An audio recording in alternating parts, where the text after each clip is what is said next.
Bien, junto con un cordial saludo, damos inicio a la cuarta sesión de videoconferencia del curso de Bases Biológicas y Anatomía Humana para la carrera de Pedagogía en Educación Física, específicamente para los y las estudiantes de primer año. Esta es una clase especial porque vamos a hablar sobre el origen del sistema musculoesquelético, el origen de la vida particularmente, pero específicamente vamos a orientar ese origen a cómo se forma una estructura ósea, cómo se forma un músculo, desde dónde proviene, cómo se origina, qué pasa al comienzo de la formación y cómo esto va evolucionando. Y para esto yo les voy a presentar a un esqueleto. La clase la va a hacer un esqueleto humano, y ese esqueleto humano lo que va a hacer básicamente es contar su vida, desde que estaba en el vientre materno hasta que finalmente se terminó por consolidar. Así que yo me despido, Profe Ulloa se despide y aparece el esqueleto en escena.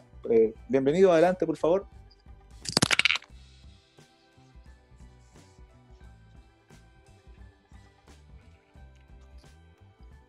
Bien, equipo. Esta historia va en primera persona. Yo les voy a contar mi historia de cómo me originé, a partir de dónde nací y por qué estoy aquí frente a ustedes. Es una clase distinta, especial, donde vamos a subir de 8 conceptos, lo más probable a 20, 24 conceptos. Esta sesión tiene que ver con el curso de Bases Biológicas y Anatomía Humana. Es nuestra cuarta sesión del día jueves 15 de abril. Les doy la bienvenida y ahí estoy, visto de distintas formas, de delante, de atrás. Ya vamos a entrar en esa escena, de lado, en fin. Pero ahí está el esqueleto, y ese esqueleto proviene de algún lado, se origina de algún lado. Y aquí, dentro de mi set de materiales, tengo la historia completa de ese esqueleto, pero esa historia se remonta básicamente a la formación de las estructuras. Cómo se forma una articulación, cómo se forma un hueso, cómo se forma el cráneo, por ejemplo. Mi cráneo en un momento era de esas características, y era obvio porque los huesos no podían estar unidos, no podían estar articulados entre sí, porque como salía del vientre de mi madre, no tenía ninguna posibilidad de hacerlo. Entonces la naturaleza es tan sabia que hace que los huesos del cráneo no estén completamente osificados.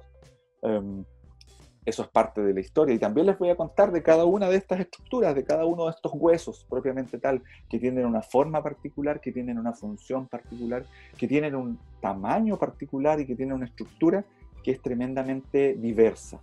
Y bajo esa lógica les voy a plantear 3 experimentos para la sesión de hoy día. La sesión de hoy día incluye 3 experimentos. El primer experimento tiene que ver con el origen de la vida. Experimento número 1. Aquí tengo un óvulo y aquí tengo un espermatozoide, tal como lo muestra la imagen. Todo parte en el momento de la concepción, el día 1, cuando este espermatozoide es capaz de romper las paredes, las membranas y ingresar al citoplasma del óvulo. Cuando eso ocurre algo increíble, porque esta fusión, en las primeras horas de ocurrir, empieza a transformar todo el contenido genético del espermatozoide con el óvulo y los empieza a unir. ¿Qué consecuencia tenemos de este primer encuentro, de este día 1?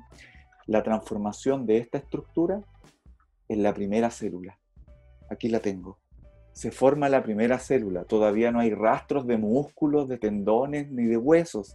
Todavía no, porque recién llevamos horas después de la concepción. Y aquí pasan eventos muy particulares que se expresan en las primeras horas de vida. El día 1, el día 2, el día 3 y el día 4 son fundamentales para la formación del embrión. Ya vimos lo que ocurrió en el día 1. En el día 2 ya tenemos una célula. Y al día 3 esa célula se duplica. Tenemos 2 células. Y empieza un proceso de división celular, mitosis. La mitosis tiene que ver con la división celular. Pero esto anda muy rápido, así como los conceptos que el profe Ulloa le está planteando en anatomía. Primero fueron 2, después fueron 4, en la clase anterior fueron 8, hoy día van a ser 24, y empiezan a aumentar de manera exponencial.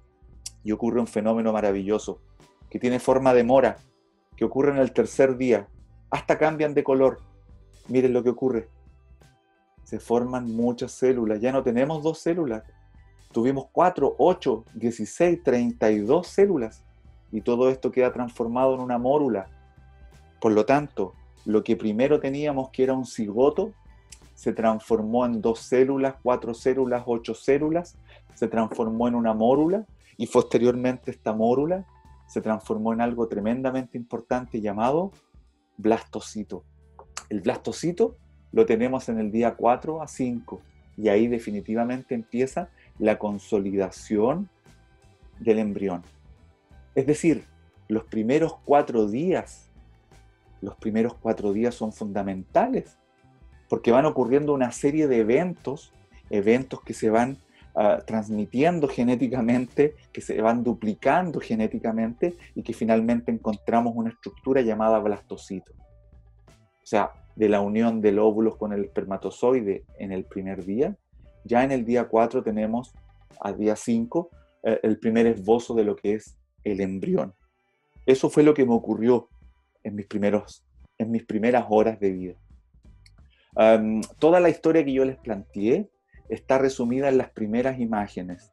La primera foto claramente representa el día 1, el día de la concepción, ¿no es cierto?, donde el óvulo se une con el espermatozoide, tienen química finalmente, atraviesa este espermatozoide muy rápido y muy bien preparado, porque eran muchos, y resulta que solamente uno fue capaz de llegar y entrar al óvulo, y desde ahí empieza a correr el tiempo.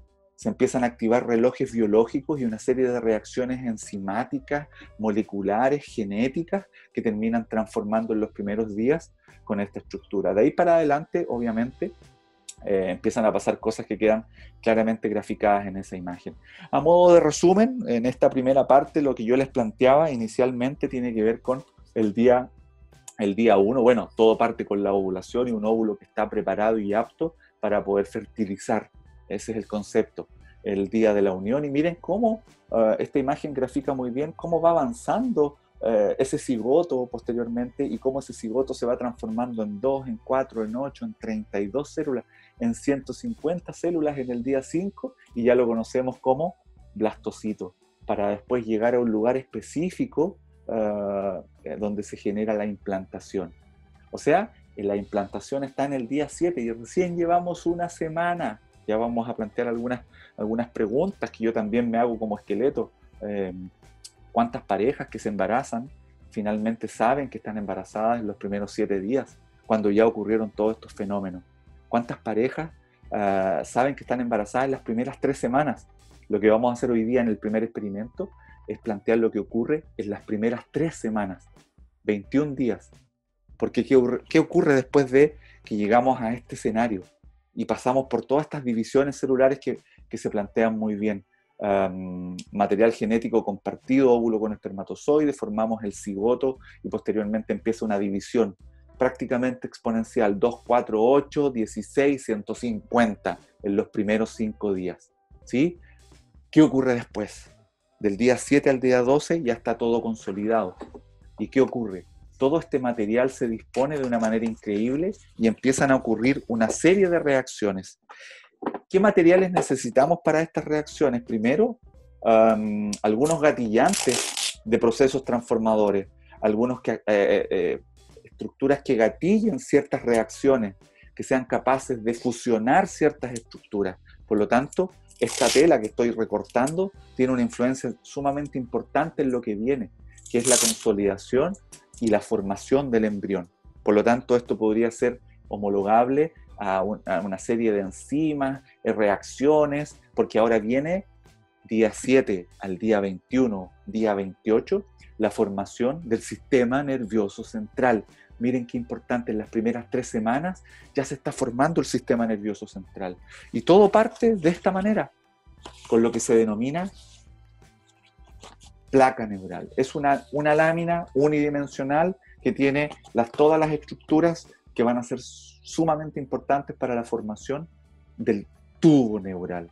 A partir de la formación del tubo neural es que se consolida el embrión ya con un sistema nervioso central. Imagínense, 28 días, 30 días y ya resulta que tenemos un sistema nervioso central. ¿Qué ocurre?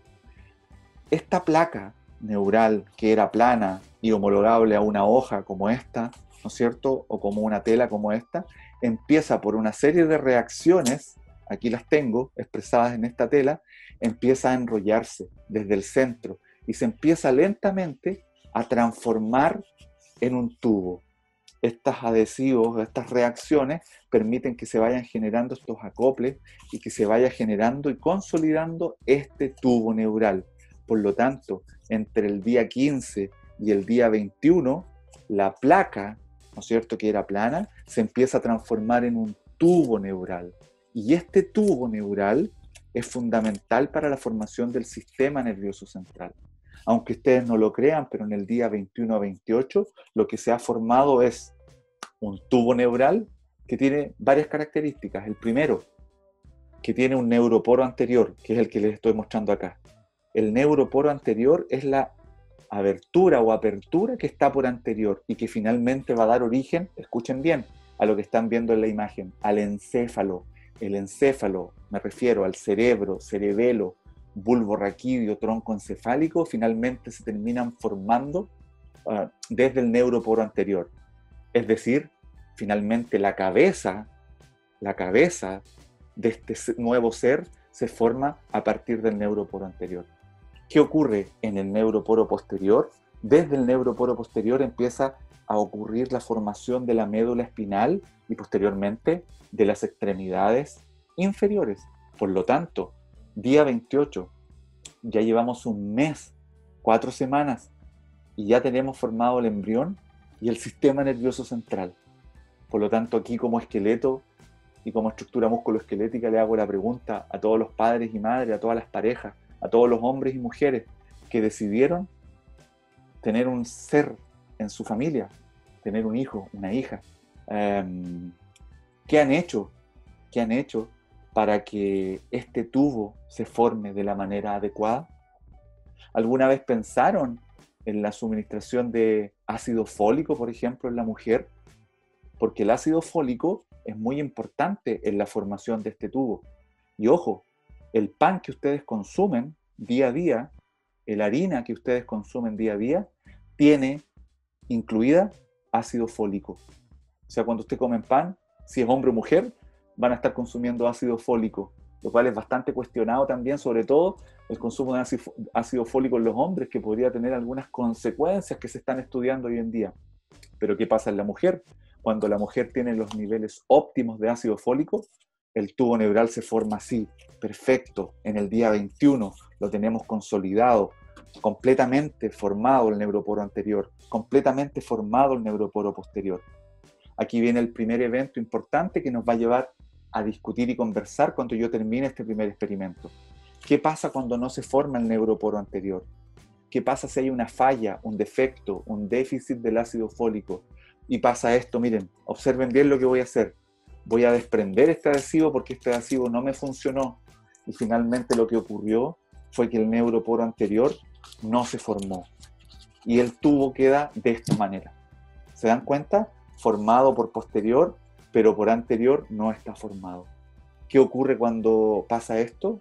Es algo muy catastrófico, muy serio, muy triste por lo demás, y que de hecho es una de las causales, a propósito del aborto, es una de las causales por la cual se justificaría el aborto. Les explico por qué. Es un tema bastante controversial. Cuando no se cierra el neuroporo anterior, ocurre una entidad patológica denominada anencefalia.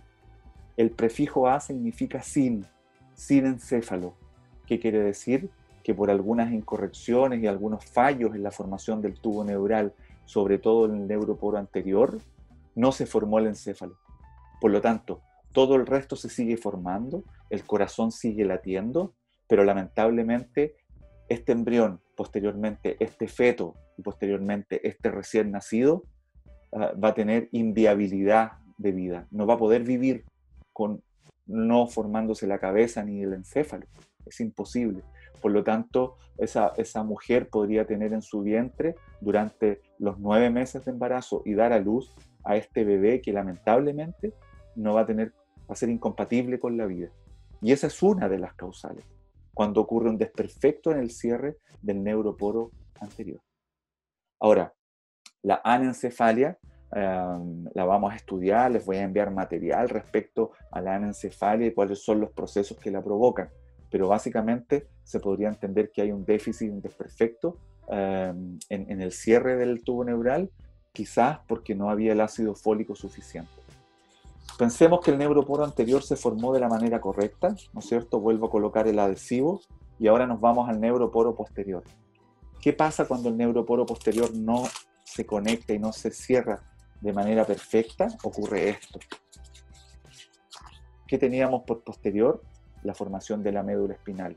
¿Qué pasa si no se forma la médula espinal? O sale parte de la médula espinal, aparece una entidad patológica que se llama espina bífida. Hay varios niveles de espina bífida, entre ellos la mielomeningocele o la mielocele. Y básicamente estos conceptos tienen que ver con salida de material neural, de nervios, de médula espinal al exterior. Por lo tanto, estas personas tienen una disrupción de la médula espinal, por lo tanto tendrían una paraplegia, que significa que sus extremidades inferiores no tienen sensibilidad ni movimiento, o sea, tienen una alteración sensitiva y motora a nivel de extremidad inferior, lo que se conoce como paraplegia.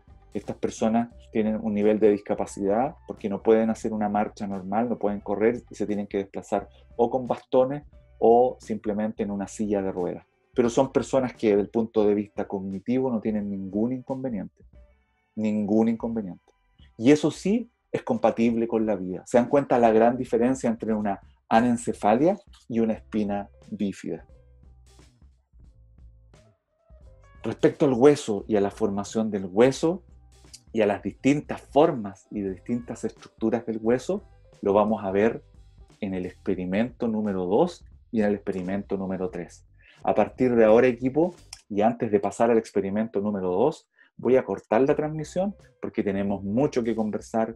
Me imagino que hay múltiples y gran cantidad de preguntas respecto a todos los conceptos que hemos visto.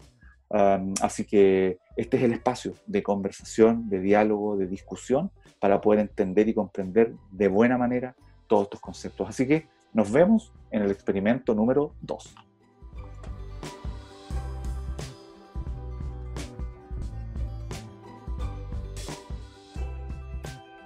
Bien, equipo, luego de ese arduo análisis, agradezco sus comentarios, sus preguntas, sus reflexiones. De eso se trata esta experiencia que el profesor gestiona, pero que finalmente, si no fuera por las interrogantes de los estudiantes, los comentarios, los aportes, gracias Ángel, ese es un tremendo aporte desde tu experiencia, que nos ayuda muchísimo para entender todos estos conceptos y estas alteraciones del tubo neural. Miren, me quedé con los crespos hechos, y aquí parte el experimento número 2. Me quedé con el micrófono, me quedé con los parlantes, me quedé con los audífonos. Ahí está el micrófono y yo me pregunté, chuta, en un experimento, ¿qué puedo hacer? ¿Qué puedo demostrar? Cuando quizás tengo materiales que a lo mejor esos mismos materiales los puedo reutilizar de otra manera. Y dije, bueno, voy a utilizar una herramienta que tiene que ver con el stand-up comedy, porque tengo el micrófono y perfectamente podría contar una historia y ese es el experimento. Pero lo que vamos a hacer, y aquí viene un elemento transversal que es súper importante, voy a activar mi micrófono. De comedia no tiene nada, por lo tanto lo que vamos a hacer es desterrar el concepto comedia de esta historia, lo desterramos, lo pulverizamos, ¿no es cierto? Solo voy a usar el formato de historia. ¿Y por qué se los digo? Porque en anatomía, cuando ustedes estudian anatomía, cuando ustedes enseñan anatomía, hay que tener un respeto irrestricto por el cuerpo humano.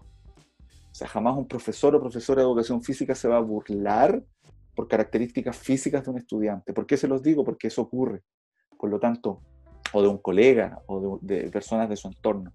Entonces, a propósito de esta herramienta y recurso que voy a usar en este experimento número 2, que se llama Stand-Up Anatomy, ¿sí? Le damos vuelta al concepto y les voy a contar 3 historias. ¿Y por qué les voy a contar 3 historias? Que no tienen nada de chistosas y no tienen nada de humor, porque ustedes a partir de las historias que van a recordar, van a profundizar, ¿no es cierto?, cada uno de esos conceptos. Y la primera historia, y el primer acto de este stand-up comedy, están las cortinas, debía haber puesto cortinas aquí, y para contar una historia, el primer acto se llama La Lista, así tal cual. Y la pregunta es, ¿cuál es la lista? Pues ¿tienes lista la lista de los materiales con los cuales se conforma una estructura ósea? Yo les podría nombrar todos los materiales, los osteocitos, los osteoblastos, los osteoclastos, que son células capaces de formar hueso, pero también capaces de destruirla, de modelar, ¿no es cierto? Y remodelar una estructura ósea. Los osteocitos, los osteoblastos y los osteoclastos están de fiestas cuando hay una fractura, por ejemplo. Cuando hay una fractura de un hueso, los osteoblastos producen hueso y lo llevan al lugar para reparar esa lesión. Pero a veces se les pasa la mano. Sí, pues, lo pasan bien, se pasó bien, dicen los osteoblastos, y vamos produciendo hueso. Oye, para, si no es necesario que produzcas tanto hueso.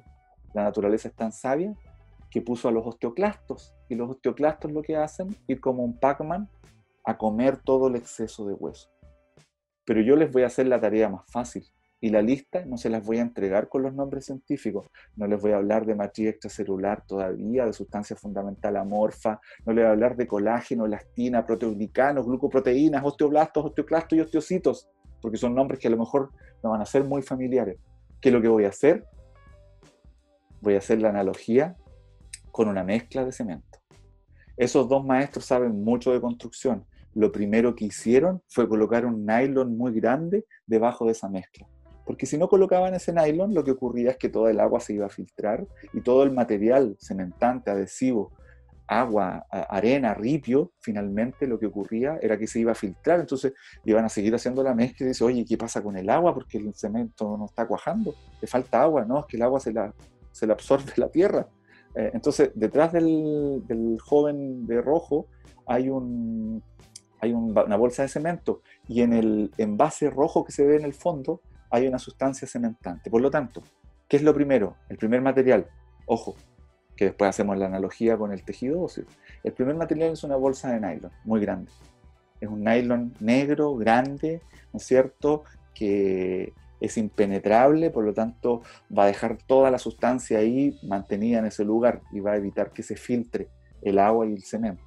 Después de eso empezamos a colocar las bolsas de cemento, la arena, el agua, alguna sustancia adhesiva de secado rápido, y empezamos a mezclar. Se empiezan a mezclar, a mezclar, a mezclar, a mezclar, y después se empieza a pulir, se le pasa una llana para que el cemento quede perfecto.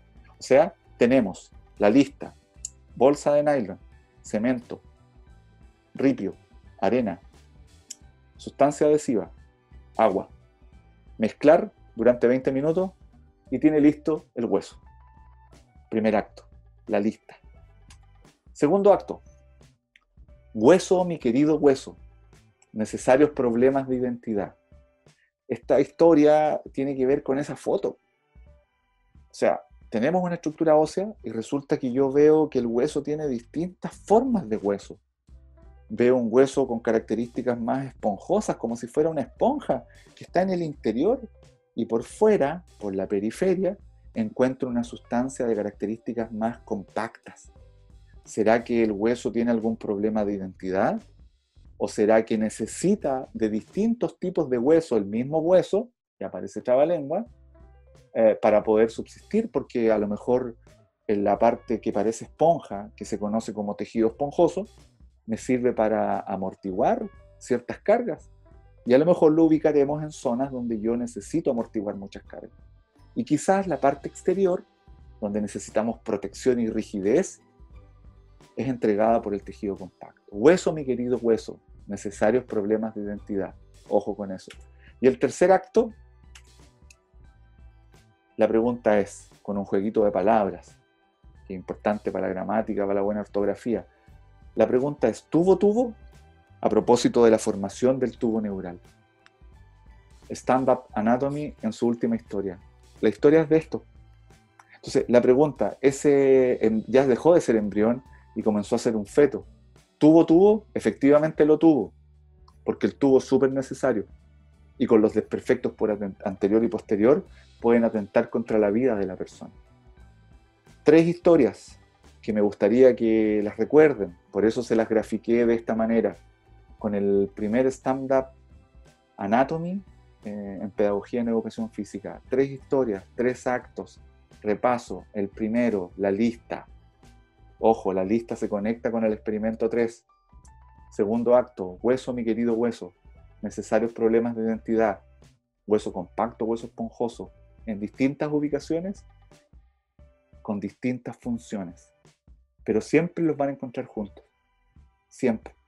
En un hueso largo, en un hueso corto, en un hueso sesamoideo, en un hueso supernumerario, en todas partes. Y la última historia, tercer acto, tubo, la pregunta del millón, tremendamente importante. Porque si tubo, posteriormente ese esqueleto se va a empezar a consolidar. Y en el vientre materno, mientras era feto, el hueso era bastante flexible. Y en los primeros días de vida era bastante flexible. Pero después, cuando empezó a dar los primeros pasos, cuando empezó a gatear, ese hueso producto de la carga se empezó a consolidar. Equipo, corto transmisiones, analizamos las 3 historias y rematamos con el experimento número 3.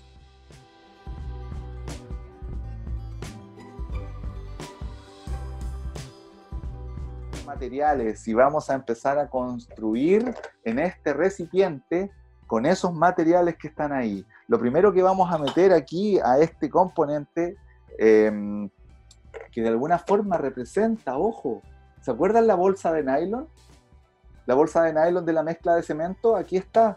Este es envase de color rojo, porque esta bolsa de nylon básicamente corresponde a una sustancia gelatinosa, y esta sustancia gelatinosa que tengo aquí en mi mano, básicamente lo que hace es darle estructura, soporte. Es como la fuente de una ensalada surtida. Cuando yo hago una ensalada surtida y le meto muchos componentes al interior, tengo que tener una fuente, obviamente.